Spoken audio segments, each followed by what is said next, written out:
everybody. Welcome to today's live stream. I apologize that I am late to the stream, but I was working on holiday merch. I had a business call. I had a conference call going over the new line of merch. I'm very excited about it. I'm so glad you guys liked the debut line of merch. It sold really well. It made me very happy, and I want to make sure that I offer you something exciting for the holiday drop around Thanksgiving, and I think you're going to be very happy with it. All right, so let me say hello to some new members who joined just for today's stream. Hey, Alfonso Amaya. Hey, Luis Cruz. Let's see, who else here? That's the two members we have. If you join during a live stream, you will get a shout out. Now, today's a special kind of live stream. Instead of, oh, thank Movie Man, I'm so glad you got one of my shirts. I appreciate it. Hey, David Potts. The way this works is this isn't a traditional stream where I do 3 stories. I'm going to do my review of last night's Emmy Awards. Now, usually I might have done a video review, but since nobody particularly exciting one from a fan perspective, it gets a live stream. That's the thing. If Wanda Vision had won anything last night, I would have made a video first thing this morning, but it did not win. In fact, it got totally shut out of last night's Emmys. It got some creative Emmys, but those aren't the cool Emmys, unfortunately. So let's first talk about, hey, Steven Liazos. So first, let's talk about the ratings for the show last night. The ratings were pretty good. They were better than last time, but not fantastic. I think that, I think some people like to say that they feel it's because of there's too much politics involved. I don't think that's what it is. I think that you don't need to watch people win an award. I don't think the shows work very hard to make the show very exciting. So unless you're like super into it, you can just read online who won. And then you go, oh yeah, I love that show. I'm so glad they won. I mean, I think that you can get the experience of the telecast from a still photo and some tweets. I think that, I thought the tent was way too crowded and small, as Seth Rogen agreed last night for coronavirus. But I did feel that the presentation was pretty nice. I like the way they put their names and pictures up on the side of on a big screen when they got their award. I thought that was cool. I wish they showed more from the work. I think only Best Dramatic Actor, they showed clips of the work, which I thought was weird. I was like, why don't we show clips from everybody's work? And then also I want to point out, by the way, Juan said that you didn't particularly care for the hosting. Well, another thing that I think has really hurt awards shows is that they skip around from network to network sometimes, like the Emmys do. The Oscars is always on ABC. And unfortunately, studios who own networks and stuff like that now have become so entrenched in promoting and self-promotion that they care about that more than putting on the best show. So who hosts? Somebody who is a representative of the network. So Cedric the Entertainer has a sitcom on CBS, like the last network that pretty much is doing sitcoms. Although I am going to watch Ghosts that they advertised a lot last night. And many of you were like, the original Ghosts, Grace, is on HBO Max from the UK. And I started to watch it, and it's excellent. So thank you for that recommendation. Hey, Lawson. And then, for instance, last year when it was on ABC, Jimmy Kimmel hosted because he's, of course, their late night host. So I feel that I wish they would pick a host that was good for the job rather than a representative of the company. I think that would help these shows a lot, too. Now, I also thought they had a problem that there was just way too much good stuff that was nominated, and unfortunately not everybody could win. However, I did feel the criticism about EmmysSoWhite was valid because not a single acting category did they have a person of color or someone who was from the LGBT community, despite nominations for those groups. And I think that some people will talk about, there's like only one winner, but I think when it's consistently always the same type of winner, I think it's annoying. Like Billy Porter already won an Emmy, but I'm sure also for like MJ Rodriguez being like, hey, we're actually members of the LGBT community, yet here's Ewan McGregor winning for playing an LGBT person, even though I loved his performance, but still I can understand how that's very frustrating to people. Like, I think it's pretty frustrating, especially since this was posed as last hurrah. We're going to talk about that when we go through the categories. But I do feel that I think that you can't always have, I think when you have there were 6 acting categories last night for leads alone. We're not even talking supporting. And the fact that there was no diversity there, I think was problematic. I think that it's not good. I think another problem is that you have people who vote for these who don't actually watch television. You know, a lot of times we were like, hey, last night, a lot of us were like, why is Julianne Nicholson winning for Best Supporting Actress instead of Kathryn Hahn? And a number of people pointed out that Julianne Nicholson had a killer episode. So she won because that's the one they sent to all the Emmy voters. And you're like, but what about the fact that Kathryn Hahn changed it up so much every episode and was like, became a living meme? She was like a meme factory. And, you know, that's pretty impressive for an older actress, you know, comedian to do that. I mean, that's very unusual. I would put her in the same camp as like Allison Janney and J.K. Simmons. You know, it was like a really big deal what Kathryn Hahn accomplished. So, but if you're not somebody who watches these shows and doesn't actually participate in pop culture, you wouldn't be aware of those accomplishments. And that's really a problem with the voting process. You know, you have people voting who don't know what's going on in the real world, you know? And I think, and so you're like, shocker that no one from the real world wanted to watch. So I think that's another problem. But the optics on the show were pretty darn bad. Thank goodness, you know, they were celebrating Debbie Allen's career. But, you know, I'll never forget what Peter O'Toole said when he won an honorary Oscar before he died. And he said, I really wish that I would have won it outright. And I thought that made a very big impression on me, that Peter O'Toole was like, I appreciate this participation trophy, but I would have liked to have actually won an Oscar. And that, you know, I really felt that was important. So, and also, one of the other things that really made an impression on the evening was when Scott Frank, who directed The Queen's Gambit, insisted on talking for 2 minutes, even though he had nothing to say. It was just a traditional awards speech. It's not like he had a really important point that he wanted to get across. He just insisted on thanking people. Stephen Colbert did a little bit of the same thing. And when it was compared to the fact that not only did Debbie Allen only get 45 seconds, so you're like, you get more than twice Debbie Allen's time, and then that Michaela Cole followed him and in 30 seconds made a much bigger impression. It really was bad for Scott Frank. And I will also say that I was pretty annoyed that the producer on The Queen's Gambit, the way he described the show when it won at the end of the telecast, and he said to Anya Taylor-Joy, thanks for making chess sexy. I'm so annoyed about it. I can't even speak straight. I'm so upset. He went up there and he said, thanks for making chess sexy. It made me so angry, and I think it probably made a lot of other people angry who were watching. It totally undercut that show. It was, I think, really undercut what Anya Taylor-Joy accomplished there. That's not what The Queen's Gambit was about. And it really made it look like feminism is only appreciated if you're hot. And it's like, what? Like, it was bad. It was like really, really bad. I read one review when someone was like, please don't make me hate The Queen's Gambit because it was a really good show. Like, it was bad that they did that. I was just really, and it was the person who made the show. I was just really, you know, it just goes to show you that Hollywood still is going through a process of change. And it has a lot to go. So anyway, the lack of representation was pretty bad. But I do think that it was a wonderful night for women. It was so wonderful that women were I think that's really fantastic. You know, I think there are a lot of groups that we're trying to shine a spotlight on.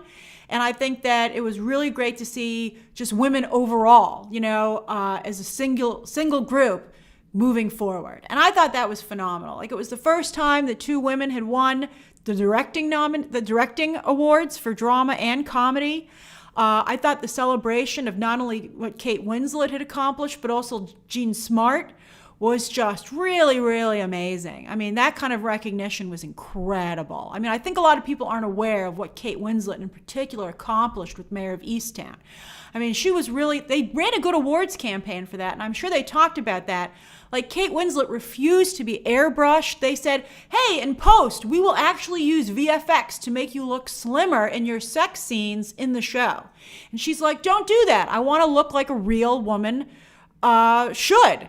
And I think that that's really amazing. And she was so cool doing it. And it turned out fantastic. And that's a lot of why Kate Winslet won that award. And I think maybe not everybody's aware of that. That's the other thing. The awards campaigns are run specifically for the voters. So you have people tuning in who aren't part of the same conversation. And therefore they're like, I don't understand why everybody's so happy about this. Because they aren't aware of how it's being pitched to the voters. I wish it was maybe done in a more public stage so that viewers could be in the same place that voters are. I think it's really, really important. So that was just really great. And also, I think that's the reason that Hannah Waddingham won. I think, for Ted Lasso instead of Juno Temple, I think that was a real celebration of women, particularly women who are not ingenues. And I think that was really important last night. And I think Michaela Cole was part of that with her writing. I mean, it would have been great if she won for acting, but I think she was in there. She was part of that with her writing win. So I was very happy to see her included. And I thought she was very gracious in the way she accepted the award. And I thought it was quite moving with how much it clearly meant to her, even when they just announced her name. I thought that was really gorgeous. All right, so we're going to go through the categories. I'm unfortunately not able to put the picture up, so I'm going to give you the link to the website where I'm going to go through them in this order. Okay, so that's the link. They have the nominees and the winners, and we're going to go through. All right? All right. And I'm going to talk about who won and who I think should have won. So we're going to start out with Best Outstanding Comedy Series. Ted Lasso won. And you have to remember, Ted Lasso won for season 1, even though, of course, it's in the middle of season 2. It beat out Blackish, Cobra Kai, Emily in Paris, Hacks, Pen 15, Hey Christopher Rose, The Flight Attendant, and The Kominsky Method. The Kominsky Method, of course, wrapping up, it's done. I think Hacks' time will come. Hacks had a lot of wins last night, so that's fine. Ted Lasso is such a wonderful show. Some people were trashing on it yesterday, which I was surprised to see. Ted Lasso is like a feel-good pick-me-up show, and I think the idea that good guys can finish first and be cool is such an important message these days that I think that it's wonderful to be celebrated. I'd also like to point out that Ted Lasso is actually a pretty diverse show, becoming more and more diverse as it progresses, although that, of course, was not apparent last night. The optics on Ted Lasso on stage were not great. But, especially in season 2, they're focusing a lot more on the players, and I think that's really important. And they, of course, have added the psychiatrist character, who's just an absolute delight, who, of course, is a black woman. And so, see, Chad Parker just said that cast lacks diversity. Ted Lasso is aware, and, they have really great storylines for a lot of their cast members this season, second season in particular. They are aware of the problem, they're working on it, and it's a great show. And yeah, Chad, the show, that's on the show. When they were sending people up on stage last night, I mean, and I don't know why they didn't fly out more of the actors of color to be at the ceremony who were there, who should have been there. So yeah, Nick Mohammed, you're right, Stephen. Nick Mohammed, his second season storyline is like blowing my mind. It's dark stuff. So it's great. So Ted Lasso is a very good show. All right. So I thought that was great, and I was so happy for that show. And Apple, that was a big win for Apple. Oh my God, look at all these categories. Oh, let me go to a different list, because I'm going to have to click on each one of these. It's going to take us like forever. Forever.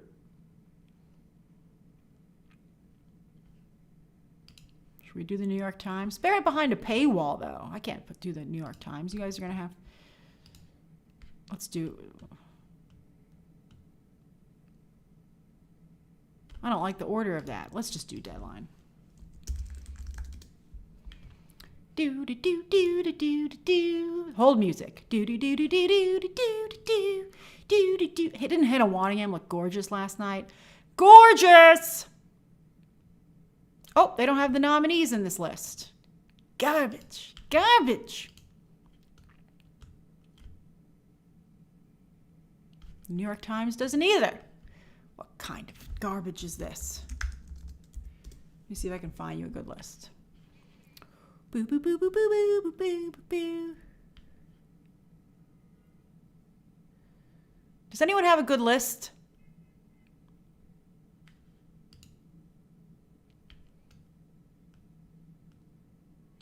Give me the list. I know who has it. IMDb will have it. Go there. I thought their list was crappily done, but I'll just go there anyway.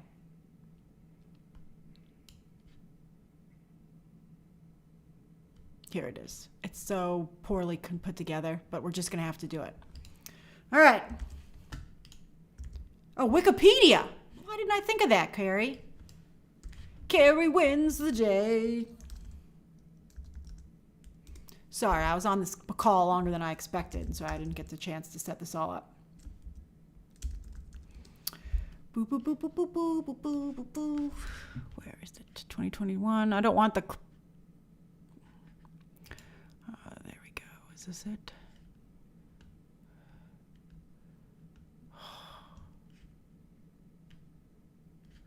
Where's the 2021? Primetime Emmys. Can somebody get me the link on this? 2021 winners. I'm trying to do...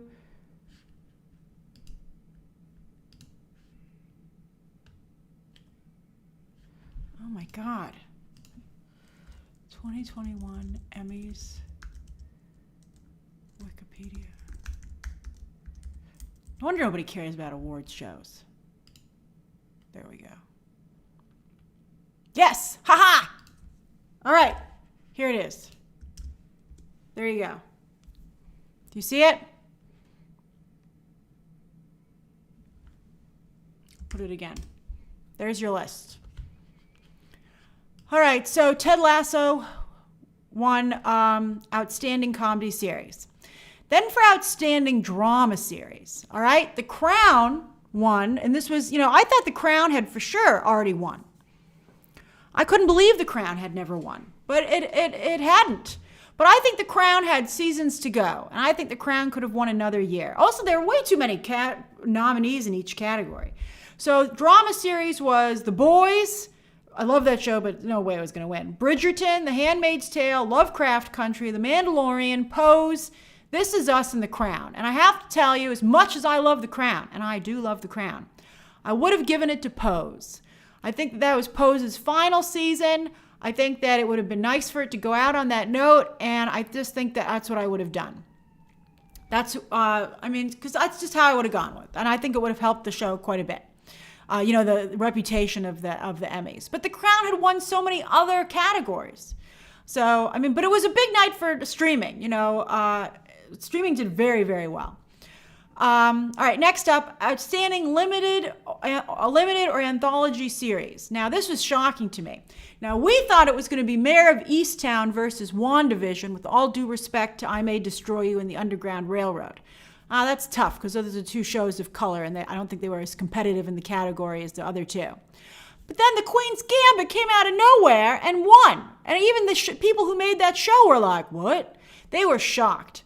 I was just absolutely shocked that The Queen's Gambit picked that up. I think especially because, everybody should have the same dates in terms of what qualifies for the awards show. Because as David just said, The Queen's Gambit felt very last year. You're like, are we still celebrating the show? I thought we moved on. And I honestly have to say that I think I would have still given it to Mayor of Easttown over The Queen's Gambit. But, The Queen's Gambit won the day. And so Netflix had both Outstanding Limited Series and Drama Program. So that was interesting. Then Outstanding Competition Program, RuPaul's Drag Race won. Then Outstanding Variety Talk Show, John Oliver, very boring category here. You got John Oliver, Conan, I love Trevor Noah. He's my favorite of the current late night comedians. Jimmy Kimmel Live and Stephen Colbert. There were only 2 things nominated in Variety Sketch Show, and Saturday Night Live won over a Black Lady sketch show. That to me was horrible. I think Saturday Night Live is consistently not good for the most part, to be honest with you. I mean, it has its moments here and there, but a Black Lady sketch show, I think, has some really funny sketches, and I think it really could have used the recognition. And I think that Saturday Night Live has been on for like what, 30 years? More than that? I just feel that the Black Lady sketch show should have won. They're like, it was only between the 2 of them. It was just between the 2. There's like, I mean, I don't know how you can make a wrong choice if you only have 2 boxes to check. I mean, you clearly checked the Black Lady sketch show box. All right, then Outstanding Variety Special was Stephen Colbert's election night thing. Fine, whatever, you know. There were some things that did not need to be during the live telecast, right? I'm like, I don't care about this. And Stephen Colbert's like, sometimes our show feels live or we rewrite it 20 minutes before it goes on air. I'm like, don't care.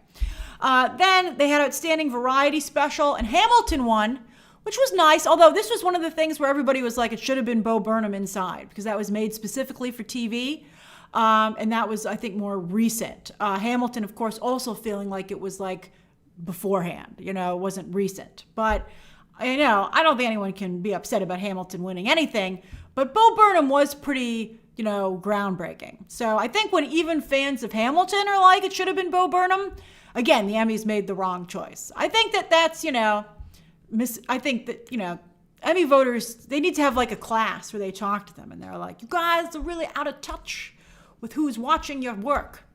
All right, so let's go to the acting performances. The acting winners. So, Outstanding Lead Actor in a Comedy Series, Jason Sudeikis for Ted Lasso. And he's getting, good thing that he already signed his deal for $1 million per episode for season 3. Or maybe he'd be getting even more. That's a huge thing for him. And as I tweeted last night, I never would have guessed that Jason Sudeikis would go anywhere after Saturday Night Live. I always thought he was very weak on Saturday Night Live. And even the movies that he did afterwards, I felt were only okay. But boy, Ted Lasso is just lightning in a bottle for him. He co-created the character. He's very different than that character, but he's totally his own creation. And I'm just very impressed. And Jason, this is Jason Sudeikis' ticket to ride. And he's gonna ride it all the way for the rest of his career. And I'm very happy for him. Especially because of his horrible divorce. And it looked like Olivia Wilde had won, dating Harry Styles and making all these great movies. But now I think, you know, clearly they can both hold their heads high and just be like, it didn't work out. So good for both of them. The only person I felt bad here is Anthony Anderson still has not won for Blackish. So that's I'm sure that's tough for him. But I'm sure the syndication, Anthony Anderson's getting paid too. So he actually made a joke about syndication, how valuable that is during the show. All right, then Outstanding Lead Actress in a Comedy Series, Jean Smart won this, and she got a standing ovation because it was just so deserved. Jean Smart has actually won Emmys apparently in every acting lead category or every acting category that there can be, and I think she's totally deserving. And her speech was so moving about how her husband had recently died and that he had tabled his own acting career to support hers. You know, they were both actors and it looked like hers was going to be the one to take off instead of his. And the fact that he made that sacrifice, a sacrifice that usually women do in relationships, I mean, it was just, and Bowen Yang presented it. It was just such a great moment. I mean, if you don't watch Hacks, and you really should, it's on HBO Max. It's been renewed for a second season, so it's worth your investment of time. And, you know, Jean Smart's Deborah Vance and Hannah Einbinger, as you guys are pointing out, who was nominated for supporting but didn't win, that show is such an incredible commentary on women in entertainment, you know, today. Not only where they've been, but where they're hopefully going and the things they're still wrestling with. I mean, that show is just incredible. That show is as good as Ted Lasso. It's very funny. It's just an incredible show. It's an extremely special show. It's just a little bit behind Ted Lasso in terms of the momentum. It's going to be where Ted Lasso is now, probably next year. It's a really, really incredible show. So I loved it. And Jean Smart looked fantastic. Everyone looked so beautiful last night. That was just so great. Catherine O'Hara looked gorgeous. It was just, everyone looked fantastic. All right, so next up, Outstanding Lead Actor in a Drama Series. Now, this one was a little unfortunate. So Josh O'Connor won for for playing Prince Charles in The Crown. And I have to say, he's very good on that show. He does an amazing Prince Charles accent, and he makes Prince Charles very sympathetic, even though Prince Charles is not the most sympathetic person that you could think of. So he beat out Sterling K. Brown, Jonathan Majors for Lovecraft Country. I thought maybe Jonathan Majors would have won that, but he gets to go be king, so he's fine. Regé-Jean Page for Bridgerton. He's also getting a lot of work, so he'll be okay. Billy Porter's actually already won, so this was his chance to be a double winner. So I think the Billy Porter situation is unfortunate, but not the level of injustice as MJ Rodriguez. And then Matthew Rhys for Perry Mason, which was ridiculous because Perry Mason's actually a pretty bad show. Although Matthew Rhys is carrying the entire show, him and the production design team. So I think the nomination was enough. So I liked Josh O'Connor on the show, and he did an incredible job. And as we've all been saying, when are they going to make it official that he's Reed Richards? I mean, he's an amazing actor. I think he has a very bright future, but I think he would have no matter what. But I mean, everybody in this category has a bright future, so I wouldn't be too worried about any of them. So I think Josh O'Connor, this was like, not the best you could have done Emmys, but it wasn't as tragic as Outstanding Lead Actress in a Drama Series. This was so bad that even Olivia Coleman was like, I don't want this award. She was like, don't give this to me. It's not a good idea. She's actually not won a Emmy either. She's been nominated several times, but she's actually not won. Although she's won every other award there is. She's an Oscar winner. She's won tons of Golden Globes. Olivia Coleman has a very nice awards shelf. Although she did an amazing speech about how her father also had passed away, so she also lost someone during COVID. So I was like, that's pretty sad. So I felt very bad for her. And she did do an amazing job. Olivia Coleman is an amazing actress, which we already know because she's won so many awards. But, okay, so she actually beat out Emma Corrin as Princess Diana on The Crown, which was like pretty incredible.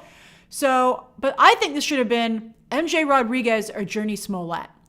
Both those actresses really needed this. MJ Rodriguez needs it to move on from Pose. I think that was crucial for her.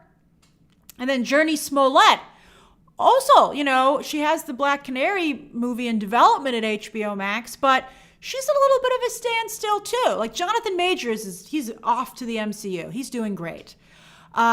And he also is in the Western that Netflix is doing.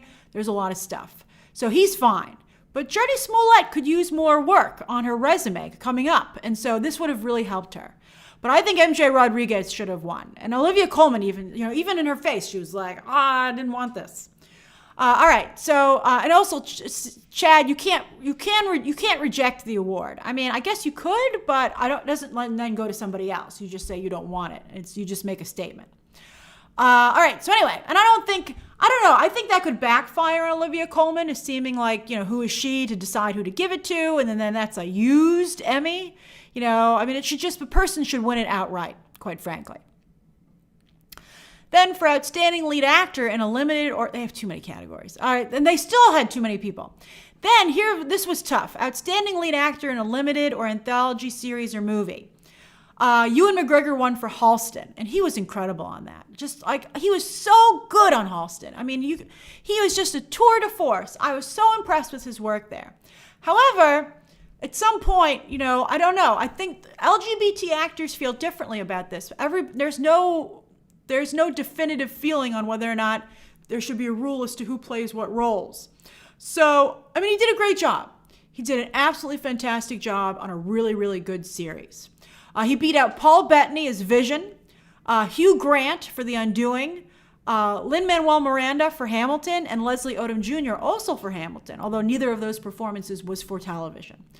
I have to say, in this category, I do think Ewan McGregor was the best. With all due respect to Paul Bettany, I mean, Ewan McGregor, it was just, he was the show. And it was just really incredible. I thought he did a great, great job.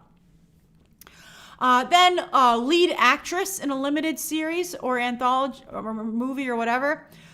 Kate Winslet won. Now this was tough because this was I think the toughest category of the night because Kate Winslet was up against Michaela Cole, Cynthia Erivo. Actually Cynthia Erivo is kind of like a complex figure, you know.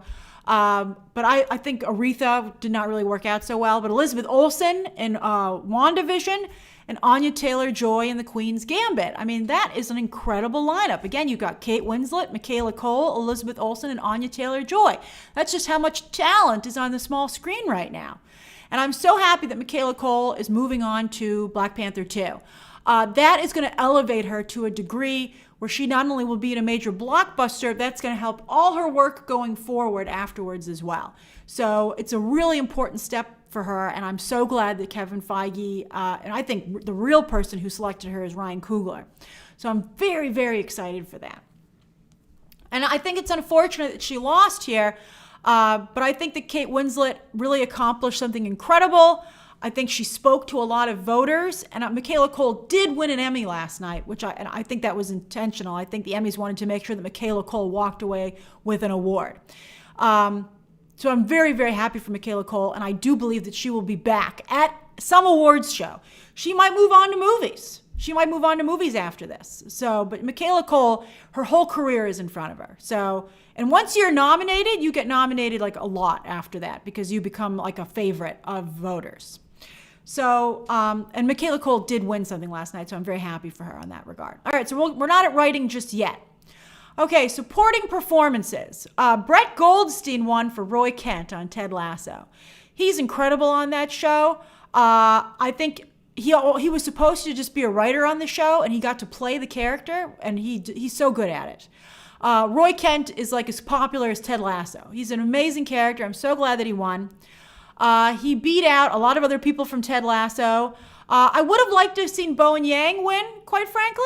I think that his iceberg thing is one of the most fabulous things that was ever done, ever in a comedy period. Forget just SNL. But Roy Kent is really incredible. And I think Bowen Yang will be nominated again. I think he's just really very talented. Then in supporting actress in a comedy series, it went to Hannah Waddingham, also for Ted Lasso, and she's incredible on that show.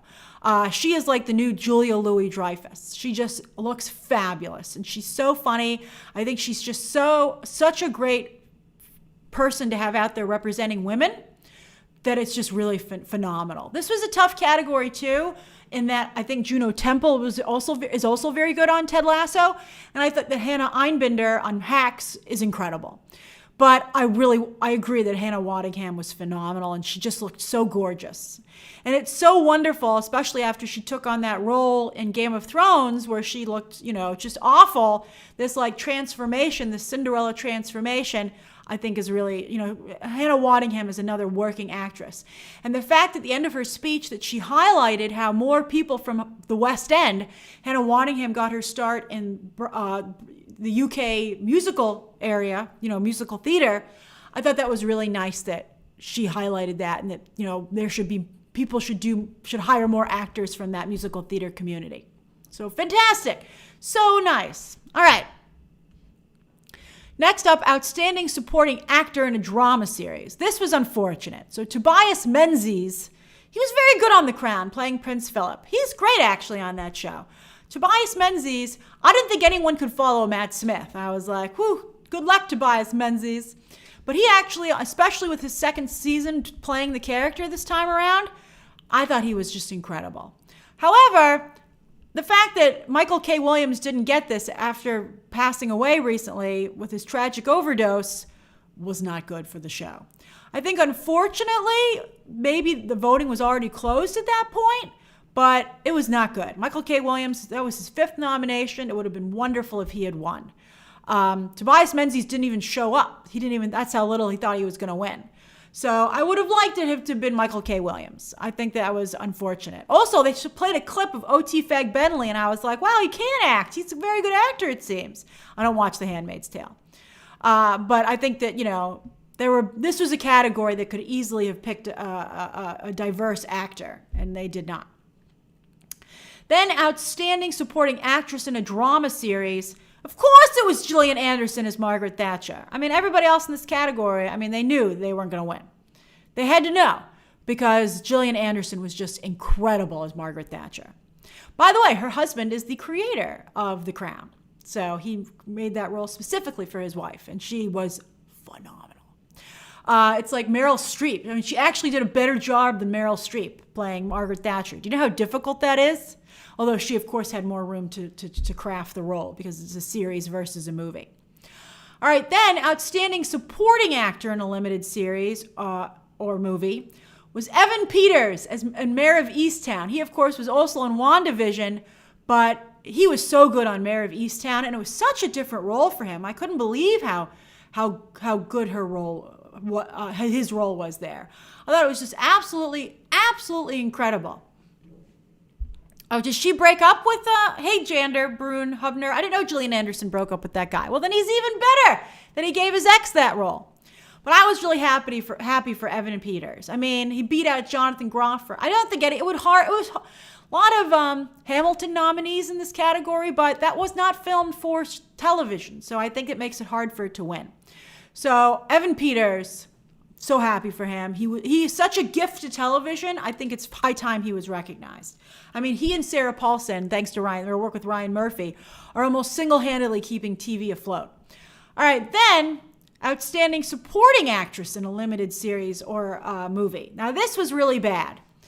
This should have been Kathryn Hahn for WandaVision. This was the one chance they really had to win, and they didn't win. It was not good. And I feel bad. I mean, Julianne Nicholson, with all due respect, I also didn't like her character. Her character, I mean, I don't want to give anything away, but I thought her character was extremely unsympathetic.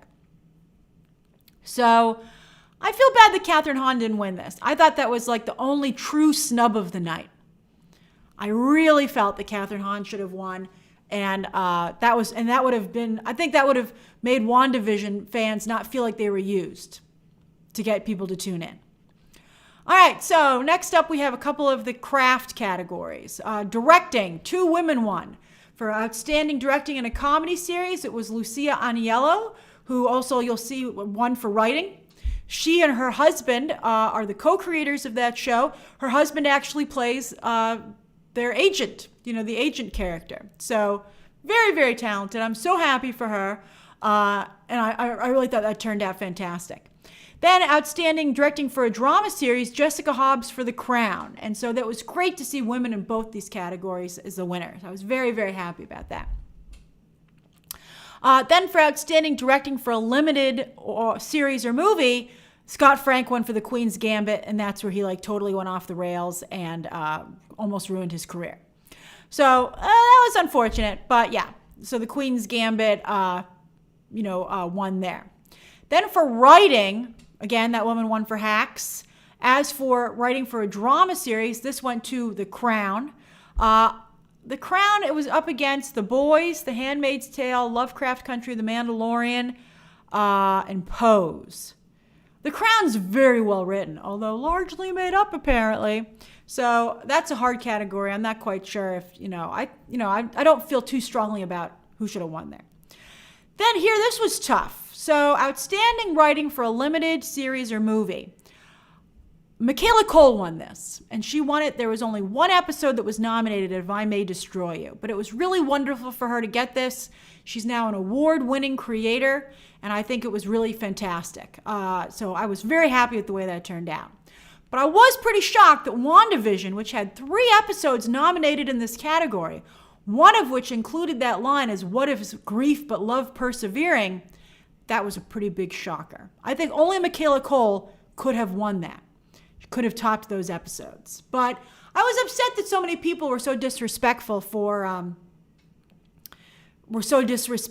WandaVision and what it created. I thought WandaVision did really good work, and I thought people's dismissal of it was disappointing yesterday. I felt bad.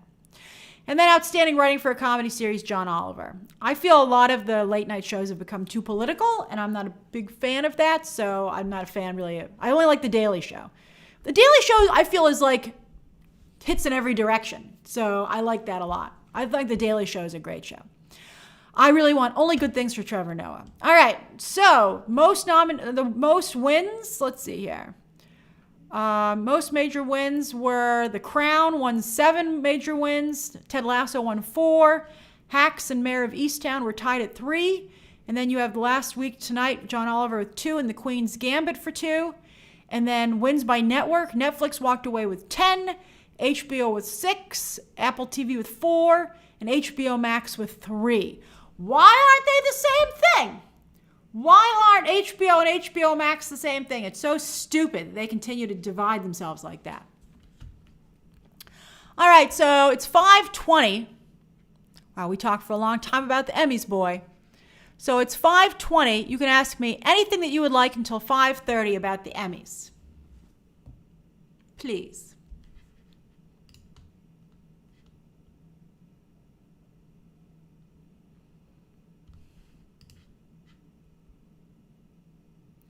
Marvelous Jack says, Grace, do you think that Wanda Vision has a chance at the Golden Globes, do you mean? Instead of the Golden Gambit?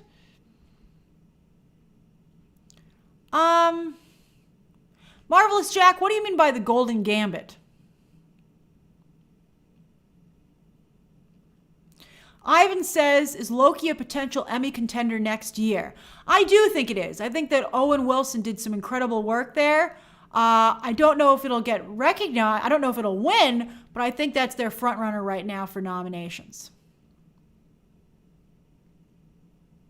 There is no Golden Globes this year. They're not being presented. I think the Golden Globes might be still holding the ceremony, but they're not going to be televised. I think that might be what they're doing. So we'll see.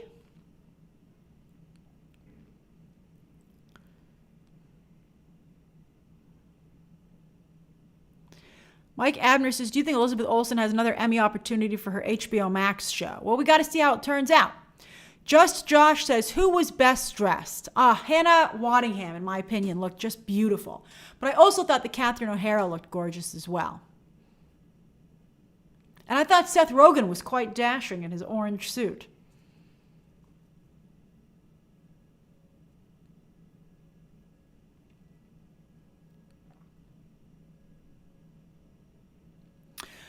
Jander, yes, Hawkeye will be eligible next year, but that does not look to me like the type of show that would be getting any nominations.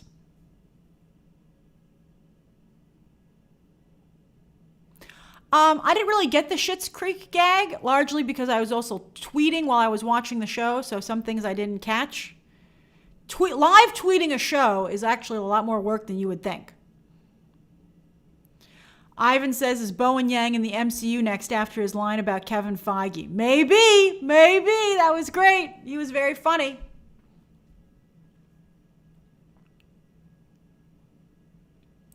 David Deere says, what did you think of Conan's bits? I only caught him screaming at the top of his lungs at the head of the Academy. When I thought at first someone was a protester and everyone did applause to try and drown them out. So I didn't know what was going on there. Dogomania says, who was worst dressed? I vote for Emma Corrin. That's funny you say that, Dogomania. A friend of mine texted me during the show and was like, what the hell is on Emma Corrin's head? And I was like, oh, it can't be that bad. I don't even think I saw anyone in the hat. And then I saw it come on screen and she looked like a ye old baby, like a classic Victorian baby. It was weird. Steven says, I think Bowen Yang and Dan Levy should work together. But would they cancel each other out because they have such similar styles? I'm so happy that Dan Levy, by the way, signed a huge Netflix deal and is going to be doing and starring in a romantic comedy, a film. That's interesting because Billy Eichner is doing one as well for movies. So I'm very curious to see which one of them gets, one of them will be first to do a gay romantic comedy. And I'm very excited. I will watch both those movies, by the way. I thought that the Happiest Season with Kristen Stewart, that Dan Levy was her best friend, that was pretty good, actually. I liked that movie.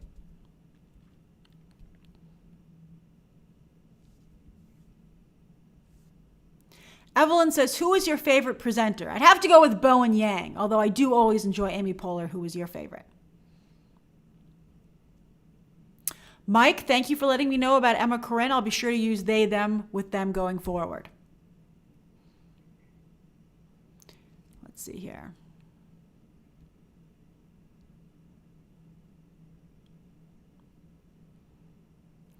Steven says, do you think that Hannah Einbinder will be submitted in lead next year now that Jean Smart has already won?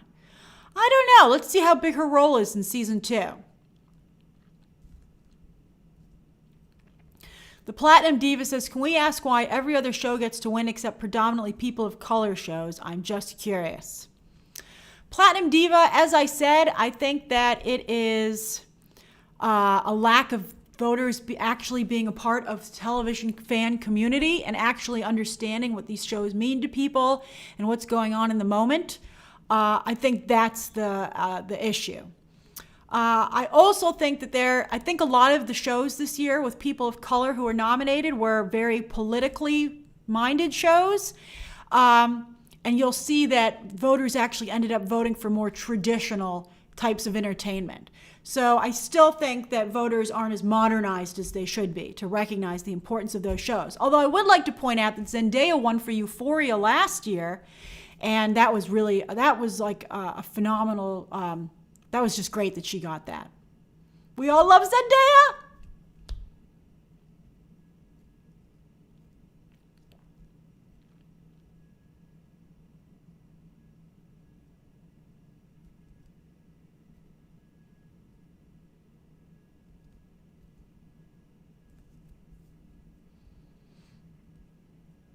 Mr. Nobody, I haven't watched my foundation screeners yet. It's just such a big commitment. And also, nobody watches any of the Apple TV shows. So, I mean, it's a lot of work to review that stuff and watch all those episodes. And then, nobody doesn't perform as a video.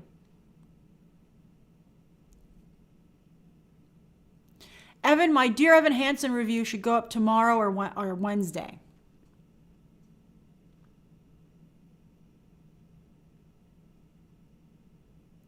Movie Man 888 says, where would MJ Rodriguez go in the MCU? Well, they're going to start doing a lot of representation with the Young Avengers. I'll tell you some tea. Do you want to know a spoiler about Billy and, the twins, Wanda's twins? You guys are very sensitive about Wanda spoilers for Doctor Strange too. Like, it's weird. With Spider-Man, you guys are like, tell me everything. But with Wanda Vision and Doctor Strange 2, you guys are like, I don't want to know anything. Okay, so most of you, I see everybody wants to know. They will be aged up at the very end of the movie. Billy and Tommy. Thank you, Evelyn. I always forget Tommy's name because I'm just so Billy-centric. I love Billy. So they will become the Billy and Tommy that you know at the very end of the movie, like the very end. So I'm pretty excited. But that's a really big deal in terms of representation. Young Avengers was a really important team. And you saw, I knew that when they did that with Loki, that it would just be checking a box with making him a bisexual character. I knew they were going to do that. I knew it. Once they let's see what they do with the Eternals, with Brian Tyree Henry's character. I mean, Kevin Feige's not going to get away with this forever. There are so many spoilers out about Doctor Strange 2. I mean, like, everybody in the Scoop community basically knows almost the whole movie, just like we all know what's going on in No Way Home.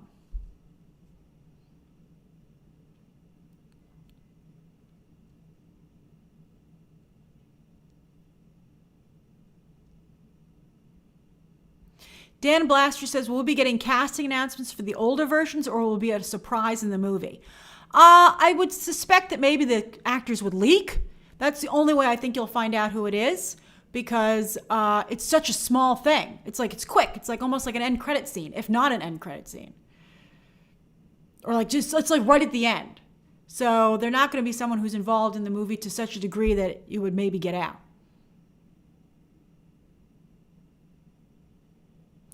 And remember, they're doing major cuts to this movie. I heard the test screening didn't go so great, so they're doing a lot of reshoots for Doctor Strange 2 right now. So they could make significant changes to the movie. And based on what I know about it, I would advise that. So it could end up being quite different by the time. I mean, the movie comes out pretty soon. So, I don't know. I mean, hiring Sam Raimi might have not been a good idea. We'll find out.